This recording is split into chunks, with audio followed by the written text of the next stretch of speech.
In the heart of Mansfield, Ohio, in the spring of 1975, the air carried the weight of scarcity. The oil crisis 1973 had tightened its grip on America, and gas ration coupons were as precious as gold. Every family felt the pinch scraping by on limited fuel and food supplies, but the struggle was personal for me, Sarah Thompson. My daughter Emily was turning 6, and I wanted her to have a birthday she'd remember a day with a rare treat meat. For 6 months, I'd scrimped and saved, tucking away gas and food ration coupons, forgoing small comforts like a new pair of shoes or an extra loaf of bread. Those coupons were my hope, my promise to Emily that she'd have a moment of joy in a world that felt increasingly gray. I stood in our cramped kitchen, counting the coupons one last time before heading to the general store. Emily sat at the table, her thin legs swinging, her eyes bright with anticipation. "Mommy, will there be roast beef?" she asked, her voice small but hopeful. Her bony frame, a stark reminder of our lean diet, tugged at my heart. "You bet, sweetheart," I said, forcing a smile. "We're going to have a feast." I tucked the coupons into my purse, kissed her forehead, and headed out, unaware that my world was about to shatter. At the general store, the line was long, the air thick with the murmur of frustrated shoppers. The clerk, a wiry man named Ryan, scrutinized my coupons with a frown. "These are fake," he declared, his voice cutting through the hum of the crowd. He held them up, the paper fluttering like an accusation. "Counterfeit stamps, smudged dates. You're trying to pull a fast one." My stomach dropped. I'd saved those coupons for months, each one earned through sacrifice. "There's no way," I protested. "I've been saving them since last fall." But Ryan's eyes were cold, and before I could argue further, 2 police officers appeared, their badges glinting under the fluorescent lights. "Ma'am," one said, "using fake coupons is a federal offense," cuffing my wrists as the crowd whispered and pointed. The next 7 days were a blur of cold jail cells and endless questions. I pleaded my case, but no one listened. All I could think about was Emily alone at home with my husband, Michael Harris. He'd always been distant, his temper flaring over small things, but I trusted him to care for her.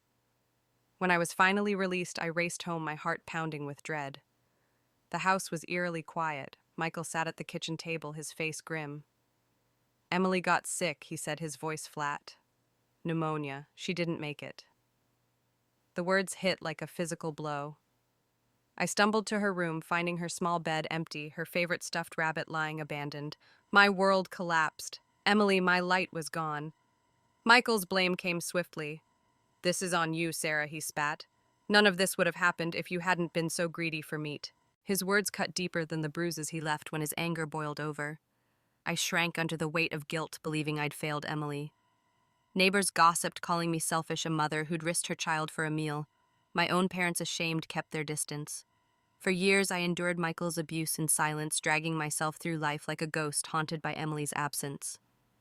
One night, a decade later, Michael came home drunk, his words slurring as he confessed a truth that shattered me anew. "I swapped your coupons, Sarah," he mumbled, laughing bitterly. "Gave the real ones to Laura Bennett, my brother's widow. She needed them for Noah's birthday. You didn't deserve meat." The revelation burned through my guilt, igniting rage. He'd betrayed us, trading our survival for another family's comfort. My chest tightened, my vision blurred, and I collapsed, the fury too much for my heart to bear. A warm light enveloped me as darkness closed in a divine vision, a voice whispering, "You are enough. Go back. Make it right." When I opened my eyes, I was standing in the general store, clutching Emily's hand, the fake coupons in my purse. I was reborn, given a second chance to protect my daughter and reclaim our lives. My story is one of loss and redemption, and I'm sharing it to inspire others who've faced betrayal. If it moves you, hit that like button, comment with your thoughts, and subscribe to our channel for more tales of resilience. Your support helps us keep telling stories that matter, stories like mine that show the strength of the human spirit. With Emily by my side and the truth in my heart, I was ready to face the world anew. The fluorescent lights of the Mansfield General Store buzzed overhead, casting harsh shadows on the linoleum floor. It was April 1975, and the oil crisis had turned everyday necessities into luxuries. Gas ration coupons ruled our lives, dictating who could drive, cook, and eat. I, Sarah Thompson, stood at the counter, my 6-year-old daughter, Emily, clinging to my hand. Her thin fingers trembled, her eyes wide with the innocence of a child who didn't yet understand betrayal. In my purse were the 6 gas and food ration coupons I'd saved for her birthday, the same ones that had led to my arrest in my past life. But this time I knew the truth. They were fake, swapped by my husband Michael Harris to favor his brother's widow, Laura Bennett. The clerk Ryan snatched the coupons from my hand, his eyes narrowing as he examined them. "These are no good," he said, his voice loud enough to turn heads. "Fake stamps, smudged dates. You know counterfeiting's a crime, lady." The crowd, homemakers, factory workers, retirees turned to stare, their whispers sharp as knives. "Some people will do anything for a scrap of meat," one muttered. "Should lock her up," another hissed. Emily shrank against me, her small body tensing under their scorn. "Mommy, why are they mad?" she whispered, her voice barely audible. I squeezed her hand, my heart aching. I'd crumbled under this humiliation in my past life, but not today. The divine vision that brought me back burned in my chest, urging me to fight. I took a deep breath, steadying myself. This wasn't just about coupons. It was about Emily, about the life stolen from us.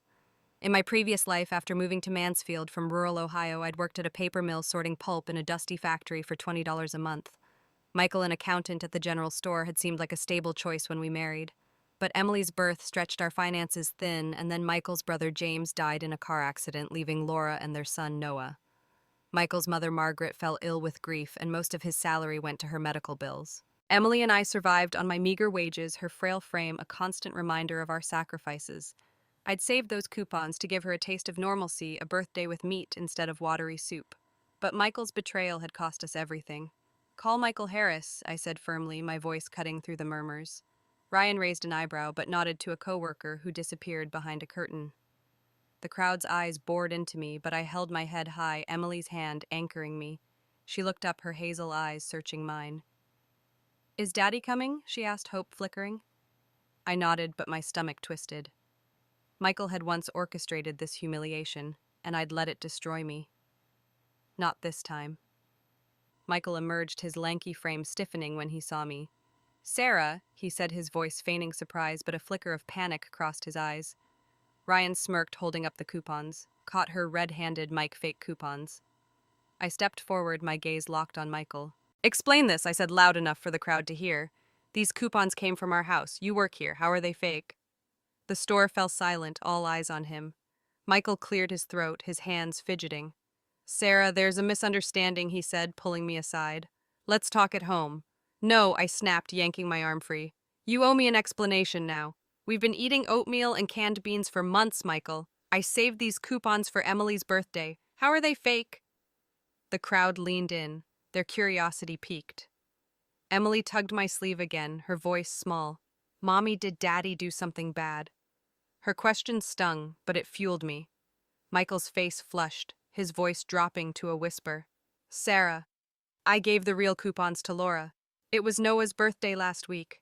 She's raising him alone. I thought you'd understand." "Understand," I said, my voice rising. "You stole from us, Michael. You let Emily go hungry for Laura's son." The crowd gasped, whispers turning to murmurs of disbelief. Ryan, still holding the coupons, pointed at the stamps. "These are off wrong ink, blurry dates. Whoever made these wasn't careful." I turned to him, my resolve hardening. "Then it's a crime. Forging ration coupons is a federal offense. I want to speak to the police." Michael's eyes widened, but I didn't waver. Emily's frail hand in mine, the memory of her death in my past life, drove me forward. This was our second chance, and I wouldn't let him take it away again.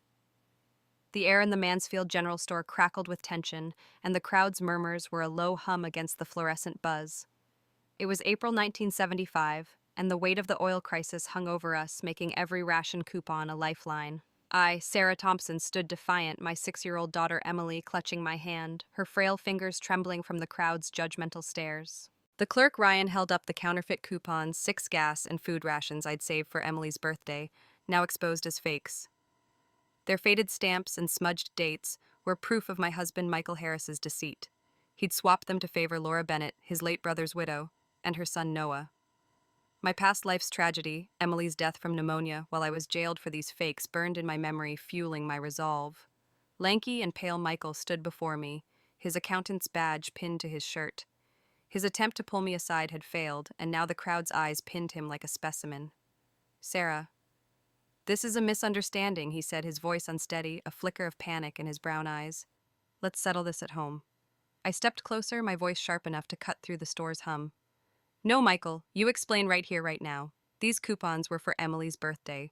We've been eating scraps for months, oatmeal, canned beans, nothing else. I saved these for her and you made them worthless. How are they fake? Emily's small voice piped up, quivering but clear. Daddy, why'd you take Mommy's coupons? Her question hung in the air, a child's innocence exposing his shame. The crowd leaned in their whispers, turning to gasps. Ryan, still gripping the coupons, pointed at the flaws. The ink on the stamps is wrong and the dates are all blurry. Whoever forged these didn't even try hard. I locked eyes with Michael, my heart pounding with the weight of my reborn knowledge. You work here, Michael. You're the accountant. You gave my coupons to Laura for Noah's birthday, didn't you? His face flushed and he stammered, Sarah, Laura's raising Noah alone.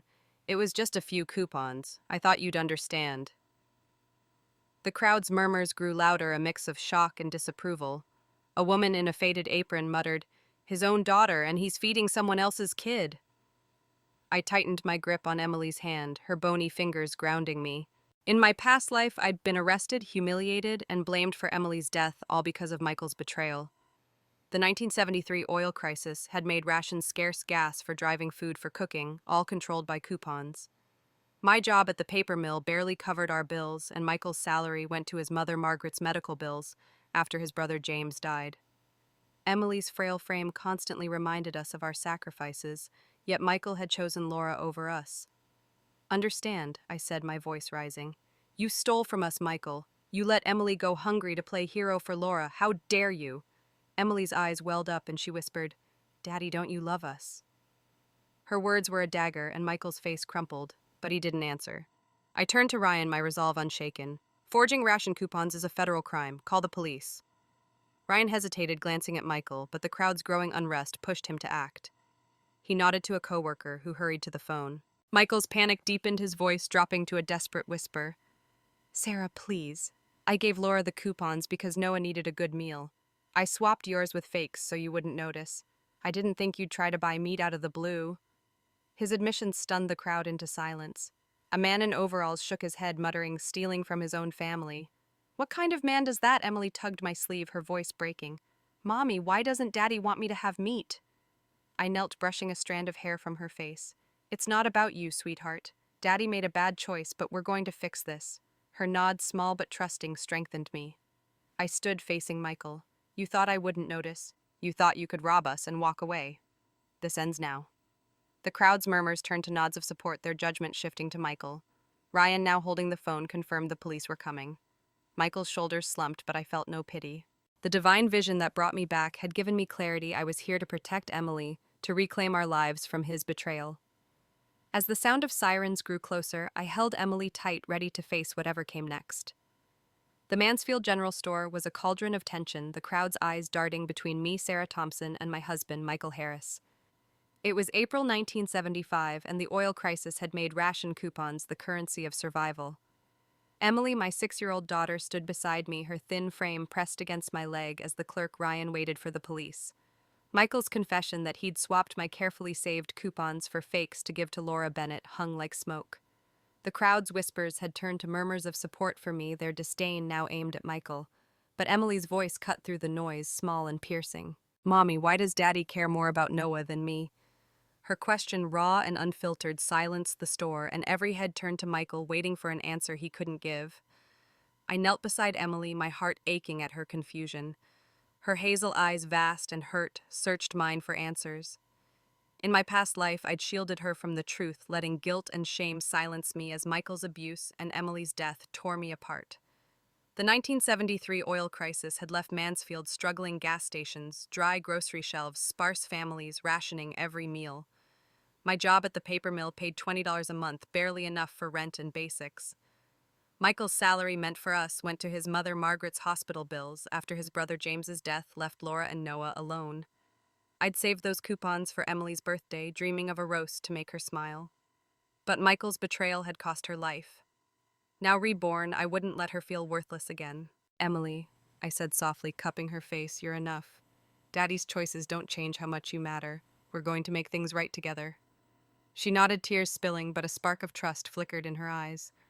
I stood facing Michael, whose face was a mask of shame and defiance. You heard her, I said, my voice steady.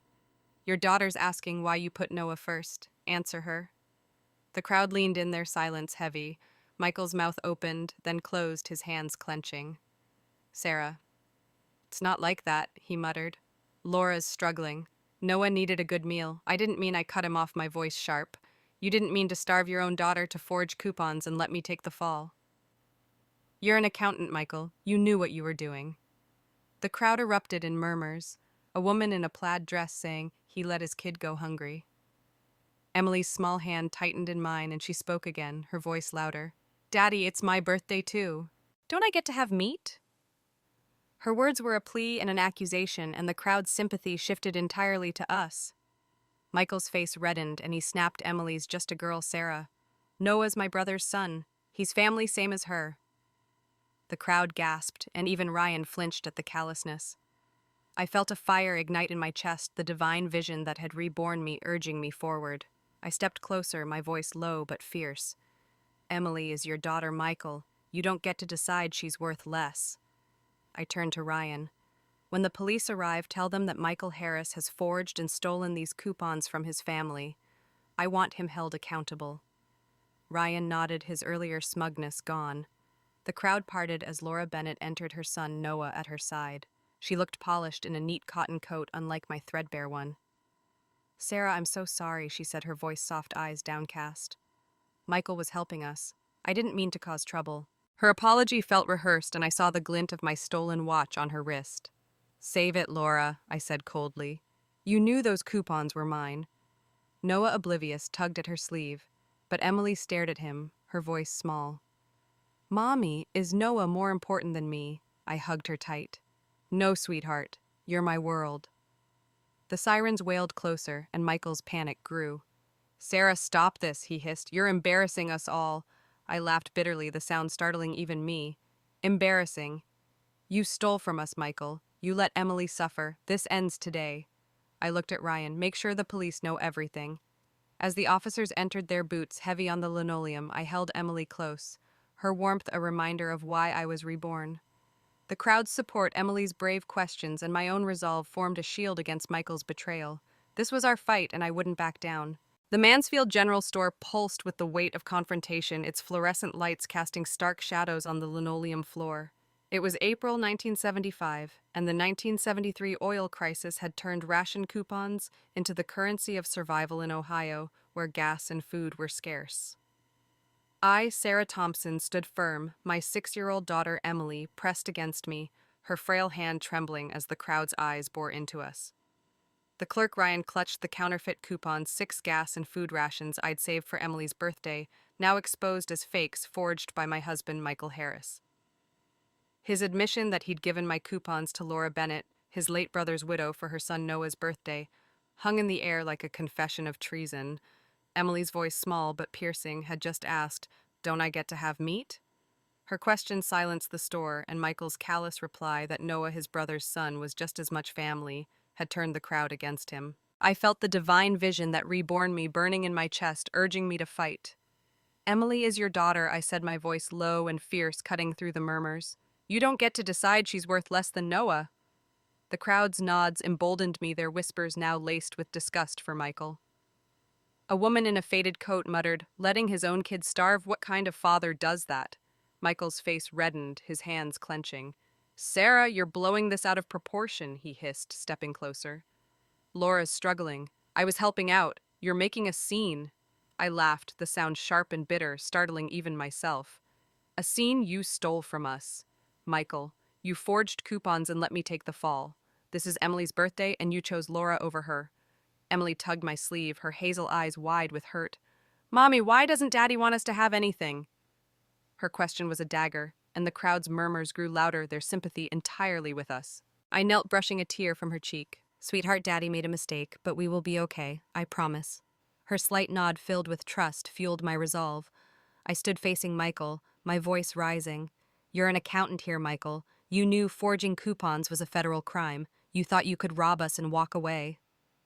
Not this time. I turned to Ryan, who stood frozen, holding the phone. "Call the police. Now." Ryan nodded, dialing as the crowd parted, their eyes locked on Michael's crumbling facade. Just then, Laura Bennett entered, her son Noah trailing behind her. She wore a neat cotton coat, her polished appearance contrasting my threadbare one. Plump and healthy Noah clutched a toy car while Emily's thin frame pressed closer to me. Laura's eyes darted nervously, but her voice was soft practiced. Sarah. I'm so sorry, she said, her hands clasped. Michael was helping us. Noah needed a good meal. I didn't mean to cause trouble. I spotted my stolen watch on her wrist, its silver glinting under the lights. Save your apologies, Laura, I snapped. You knew those coupons were mine. You knew what he was doing. Emily looked at Noah, her voice trembling. Mommy, why does Noah get everything? I hugged her tightly, whispering, You're enough, Emily. We'll have everything we need. Michael stepped forward, his voice desperate. Sarah, stop this. You're embarrassing our family. I spun on him, my hand lashing out before I could think. The slap echoed, silencing the store. I said you don't get to talk about family, my voice shaking with fury. You betrayed us, Michael Harris. You let Emily go hungry while you played hero for Laura. I'm done. The crowd erupted in gasps, a man in work boots muttering, She's right, he's got no shame. Ryan, now off the phone, confirmed the police were minutes away. Laura's eyes welled up, but I saw the calculation behind her tears. Sarah, please, she said, her voice breaking. Think of Noah. He's just a boy, I pointed at Emily. And she's just a girl, my girl. Where was your concern for her? The sirens wailed outside, and Michael's panic deepened. Sarah, you can't do this, he pleaded. I'll make it right. Just take Emily home. I shook my head, my resolve unyielding. You made your choice, Michael. Now face the consequences. Emily clung to me, her small body warm against mine, reminding me why I was reborn. The police entered their boots heavy, and I stood tall, ready to demand justice. The crowd's support, Emily's trust, and my own reborn strength formed a shield against Michael's betrayal. This was our fight, and I wouldn't back down. The Mansfield General Store was a battleground of truth and lies, the air thick with the weight of justice. It was April 1975, and the oil crisis had made ration coupons the lifeblood of Ohio families, each one a hard-won ticket to survival. I, Sarah Thompson, stood with my daughter Emily, her frail hand in mine, as the police questioned the clerk Ryan about the counterfeit coupons Michael Harris, my husband, had forged. His confession that he'd swapped my coupons to give to Laura Bennett for her son Noah had shocked the crowd, their sympathy now firmly with me and Emily. The divine vision that reborn me after Emily's death in my past life burned brightly, guiding me to expose every layer of Michael's deceit. As the police took Michael aside, I led Emily to a corner of the store, her hazel eyes searching mine. Mommy, are the police taking Daddy away? She asked, her voice small but steady. I knelt, my heart aching at her bravery. They're going to make sure Daddy answers for what he did, sweetheart, I said. He took things that belonged to us, but we'll be okay. She nodded, clutching her stuffed rabbit, a gift from her last birthday. In my past life, I'd been arrested for these fake coupons, jailed for 7 days while Emily fell ill and died. Michael's betrayal had cost me everything, but I was armed with the truth this time. I returned home with Emily, the weight of the day pressing on me. Our small house, with its peeling paint and creaky floors, felt like a shell of broken promises. I pulled out my savings box hidden under a loose floorboard and opened it, expecting to find the few real coupons I'd saved. Instead, every coupon gas food clothing was fake, their stamps, faded dates smudged. My hands trembled as I flipped through my ledger, a habit born of our tight budget. The numbers told a devastating story. Over the past year since Michael's brother James died, Michael had stolen $50 worth of rations, 30 gas coupons, 20 food coupons, even clothing stamps. My wedding gifts, a silver seagull watch from my parents' wool pants. From my brother, embroidered pillowcases from co-workers were gone, likely adorning Laura's home. Emily sat at the kitchen table watching me. Mommy, did Daddy take all our stuff? She asked, her voice breaking. I nodded, swallowing hard. He did, Emily, but we're going to get it back. Her eyes hardened, a spark of her own resolve. He shouldn't have done that. It's not fair. Her words, so simple yet fierce, echoed my own anger. The oil crisis had made life brutal, gas lines stretched for blocks, grocery shelves emptied fast. My paper mill job barely kept us afloat, and Michael's salary went to his mother Margaret's hospital bills after James's death left Laura and Noah struggling. But Michael's choice to prioritize them over us was no accident. It was a betrayal. A knock at the door startled me. Margaret, Michael's mother, stood there, her face twisted with rage, Laura and Noah behind her.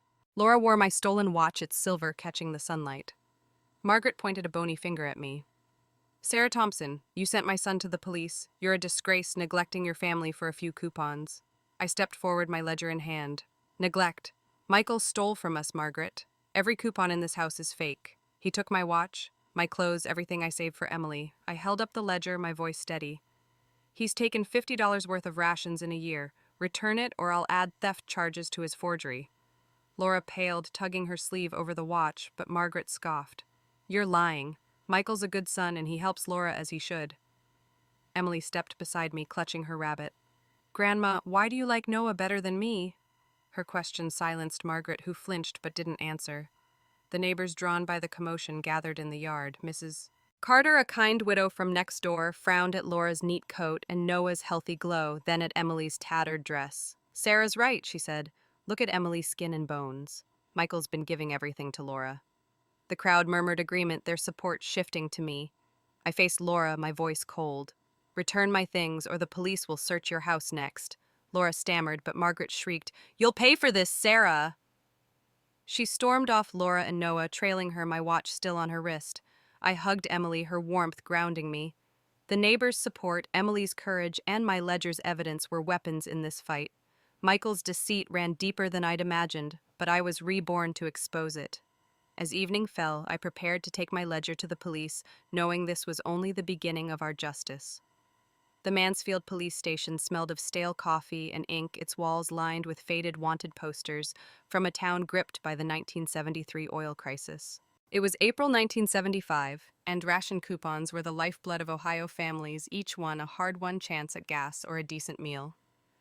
I, Sarah Thompson, stood before an officer, my 6-year-old daughter Emily at my side, her small hand clutching mine. The weight of my reborn mission to protect Emily and expose my husband Michael Harris's betrayal pressed on my shoulders. Michael, the general store's accountant, had admitted to forging my coupons and giving them to Laura Bennett, his late brother's widow, for her son Noah. In my past life, his deceit led to my arrest and Emily's death from pneumonia. Now armed with the truth, I was here to ensure justice. The officer, a gruff man with a graying mustache, flipped through my ledger, his brow furrowing. I'd brought my savings box filled with fake coupons, gas, food, clothing, all swapped by Michael over the past year. My ledger detailed $50 worth of stolen rations, 30 gas coupons, 20 food coupons, even clothing stamps, plus my wedding gifts, a silver Seagull watch, wool pants, embroidered pillowcases. This is serious, the officer said, tapping the ledger. Forging ration coupons is a federal offense, especially in these times.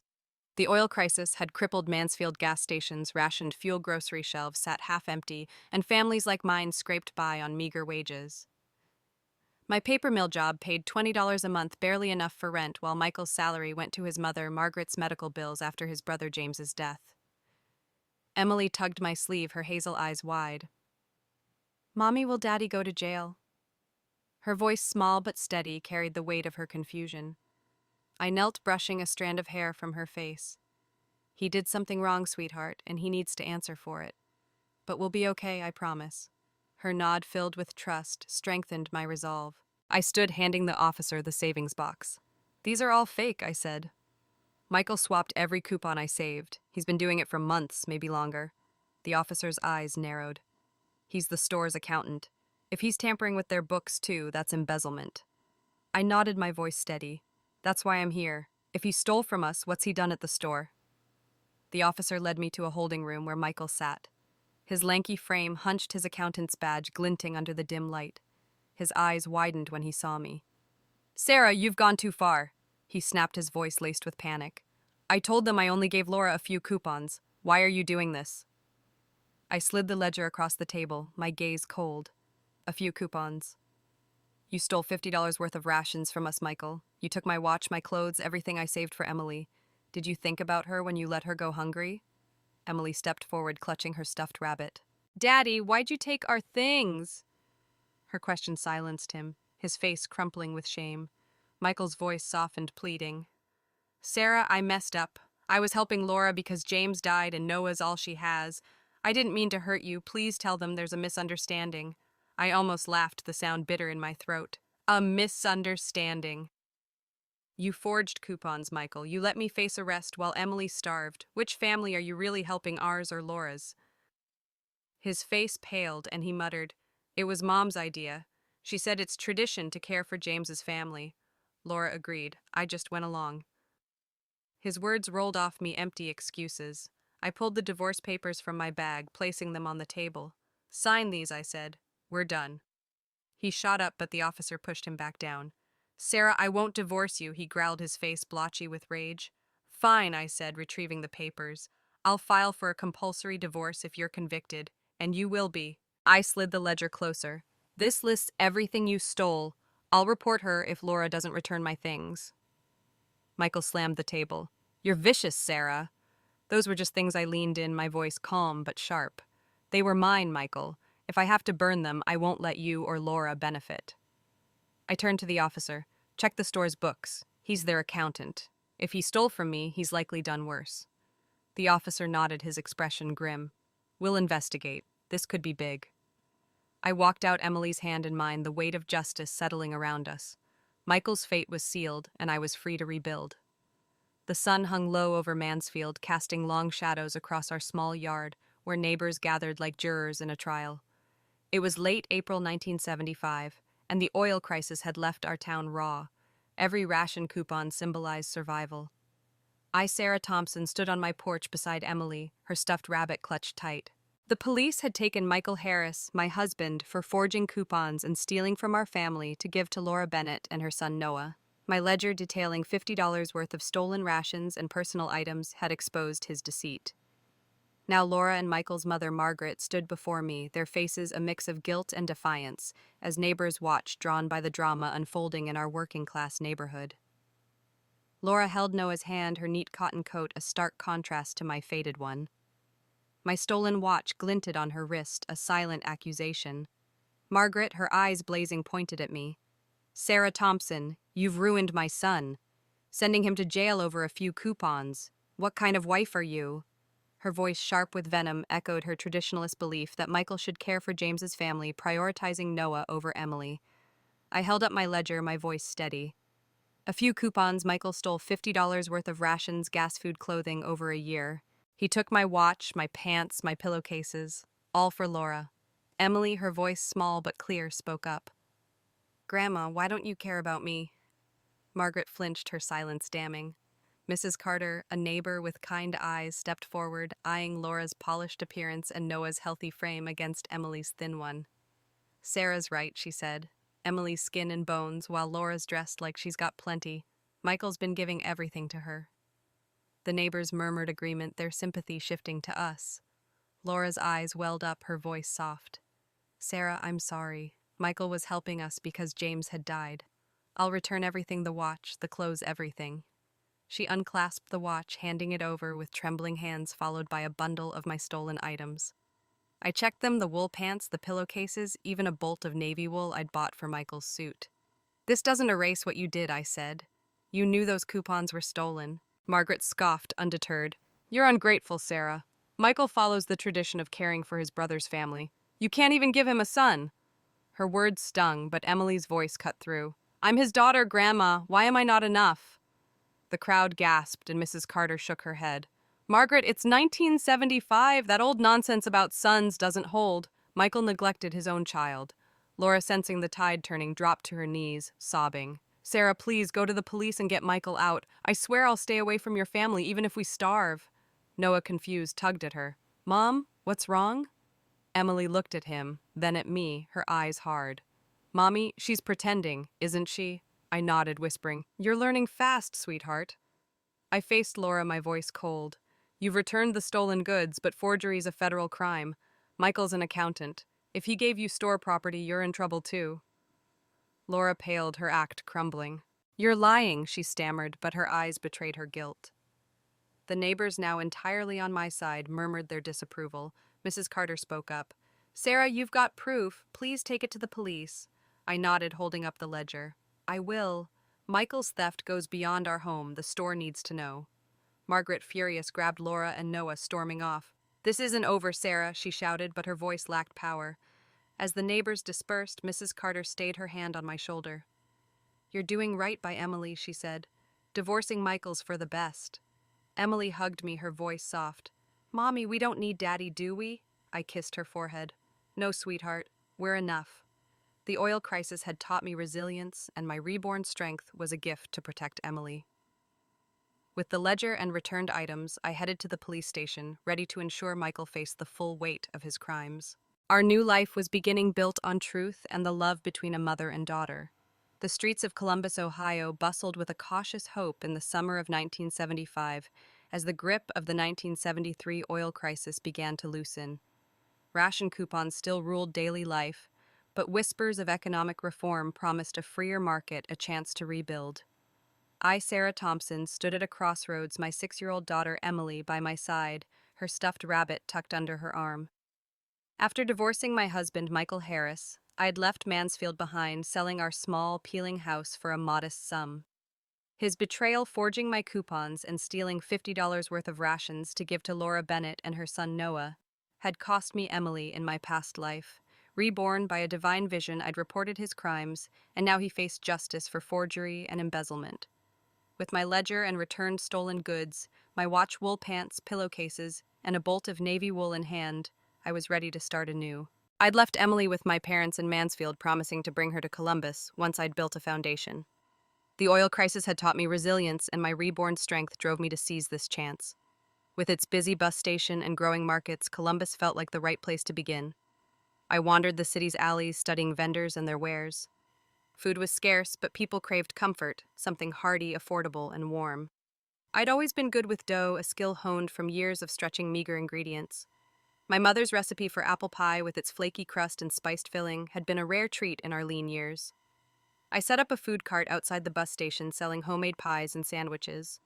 The startup cost was low, no rent, just a second-hand cart and a propane stove. I could manage it alone, prepping at night and selling by day. I rented a tiny apartment above a laundromat, its walls thin but clean, and spent my first weeks perfecting my recipes. My apple pie, made with tart Granny Smiths and a touch of cinnamon, became my signature. Sandwiches, ham and cheese or peanut butter for kids, were simple but filling, wrapped in wax paper for travelers. Emily's letters sent from Mansfield kept me going. "Mommy, I drew our cart," she wrote, enclosing a crayon sketch of a cart with a big red apple. "I can't wait to help." Her words, full of hope, reminded me why I was here. I sent her a small pie, carefully packed, and her subsequent letter said, "It's the best thing I've ever tasted." Her pride fueled my long hours from dawn, kneading dough to dusk, serving weary commuters. My first day at the bus station was nerve-wracking. The cart, painted with Sarah's pies and bold letters, drew curious glances. A truck driver bought a pie slice, took a bite, and grinned. He said, "This is like my ma's returning for 2 more." By noon, a line formed: factory workers, travelers, even a cop on break. I sold out by evening, my apron dusted with flour, my heart soaring. Emily's next visit was a week later, her eyes wide as she saw the cart. "Mommy, it's like my drawing," she said, hugging me.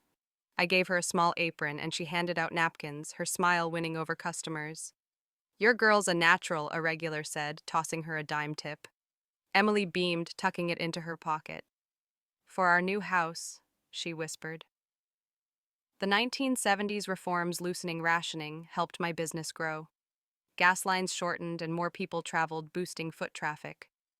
I added meat pies using affordable cuts and savory spices, which became a hit with workers. By fall, I'd saved enough to buy a better stove, and Emily's health improved with regular meals. She started school in Columbus, her cheeks fuller, her laughter brighter. "Mommy, I told my teacher about our pies," she said one evening, showing me a drawing of us at the cart labeled "My Hero." I hugged her, the weight of my past life's loss fading. The divine vision had given me this chance, and I was building a life for us, one pie at a time. As winter approached, I dreamed of a diner where Emily and I could thrive, free from Michael's shadow. By spring 1976, Columbus buzzed with new energy, the oil crisis's shadow receding as market reforms took hold. The streets near the bus station thrummed with life vendors, travelers, and workers rebuilding after lean years. I, Sarah Thompson, stood behind my food cart, now a local fixture, its Sarah's Pies sign weathered but proud. Emily, now 7, helped after school with her small hands wrapping sandwiches and her smile drawing customers. My divorce from Michael Harris, who was serving 3 years for forging coupons and embezzling from the Mansfield General Store, was finalized. His betrayal, stealing $50 worth of rations, and my wedding gifts for Laura Bennett and her son Noah had been exposed, and Laura had returned my stolen items under threat of charges. Reborn by a divine vision, I'd turned pain into purpose, building a new life for Emily and me. The cart's success, apple pies, meat pies, and sandwiches selling out daily, gave me the confidence to dream bigger. The economic reforms of the mid-1970s, easing rationing and encouraging small businesses, opened doors. I leased a small storefront near the bus station, turning it into Sarah's Diner. The space was modest, checkered floors, 6 tables a counter, but it felt like a palace. I painted the walls myself, Emily added a red apple mural, and her crayon sketch came to life. "It's our place, Mommy," she said, hanging her drawings above the counter. Customers followed from the cart, drawn by my pies and new dishes like chicken noodle soup, thick with vegetables from local markets, now flush with supply. Running a diner was grueling 5 a.m. prep, late-night cleanups, but rewarding. My apple pie remained the star, and its recipe was tweaked with a hint of nutmeg for travelers craving home. Meat pies stuffed with beef and gravy were a hit with factory workers, and my grilled cheese, golden and gooey, was Emily's favorite to serve. "This one's for you," she'd say, sliding a plate to a regular with a grin. Her scrapbook filled with customer notes and drawings of our diner grew thicker. "You're famous, Mommy," she teased, taping in a newspaper clipping about Columbus's pie queen. I laughed, but her pride made every long day worth it. In 6 months, the diner's profits matched my old paper mill salary for a year. Challenges came, a broken oven cost a week's earnings, and a harsh winter slowed foot traffic, but I adapted. I bartered pies for repairs, learned to fix plumbing, and offered soup specials on cold days. Emily helped brainstorm suggesting pie of the day signs, which boosted sales. "You're my partner," I told her, and she beamed, sketching new signs. My sister-in-law Jane visited from Mansfield, awed by our success. Her garment factory was struggling and she wanted in. "Teach me your tricks," she said. We partnered with Jane, who handled bookkeeping while I focused on cooking. Our parents, now retired, moved to Columbus to watch Emily, freeing me to expand. By 1977, I opened a second diner across town, then a third, each with Emily's apple mural. My signature dishes, apple pie, meat pies, and now a creamy potato soup, became city staples.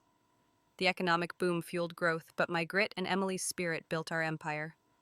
She started a kids' corner in the diner with crayons and her drawings making families linger. "This is better than Mansfield," she said one night, her scrapbook open to a photo of us at the first diner's opening. I hugged her, my heart full. The divine vision had guided us to a life where Emily thrived, her laughter drowning out the echoes of Michael's betrayal. As I locked up the diner, I knew we were unstoppable, our future as bright as the neon sign above our door. The streets of Columbus, Ohio hummed with life in the spring of 1978, as the shadow of the 1973 oil crisis faded and economic reforms fueled a bustling market. My 3 diners, marked by Emily's red apple mural, stood as testaments to our new life. I, Sarah Thompson, had built an empire from a humble food cart, my signature apple and meat pies drawing crowds across the city. My 7-year-old daughter Emily, now healthy and vibrant, helped after school, her laughter filling our flagship diner as she handed out crayons for the kids' corner she'd created. Her scrapbook, thick with drawings and customer notes, sat proudly on the counter, a chronicle of our triumph. My ex-husband, Michael Harris, was serving a 3-year sentence for forging ration coupons and embezzling from the Mansfield General Store, his betrayal stealing $50 worth of rations, and my wedding gifts for Laura Bennett and her son Noah fully exposed. Laura had returned my stolen items under threat of charges, and I'd severed all ties with Michael's family. Reborn by a divine vision, I'd turned pain into purpose, but the past still lingered, its final threads waiting to unravel. News from Mansfield reached me through my sister-in-law Jane, who'd joined my business. Michael's mother Margaret had died months earlier, her health failing after a furious argument with Laura. Margaret's traditionalist obsession with Noah, her grandson, had fueled her support for Laura over me and Emily, but her death left Laura alone with Noah. Sipping coffee at my diner's counter, Jane shared the latest gossip. "Laura came back to Mansfield last fall," she said. "Took Noah and vanished again. Folks say she's been seen with different men, living rough." Emily, coloring nearby, looked up, her hazel eyes curious. "Mommy, what happened to Noah? He wasn't nice, but he's just a kid." Her empathy, despite Noah's past cruelty, tugged at my heart. I knelt beside her. "Sometimes people make bad choices, sweetheart, but we hope Noah finds a better path. We're focused on us now." She nodded, returning to her drawing, but her question stirred a pang of regret. I donated a small sum to a Mansfield orphanage, a quiet act to ease my conscience knowing Noah might need it. The oil crisis had left many families struggling and orphanages were stretched thin. My diners, thriving on the economic boom, gave me the means to help, but my priority was Emily. She'd started a pie fund, with her tips saving for a new bike, her determination mirroring mine. "When I get it, I'll ride to all our diners," she said, taping a bike picture into her scrapbook.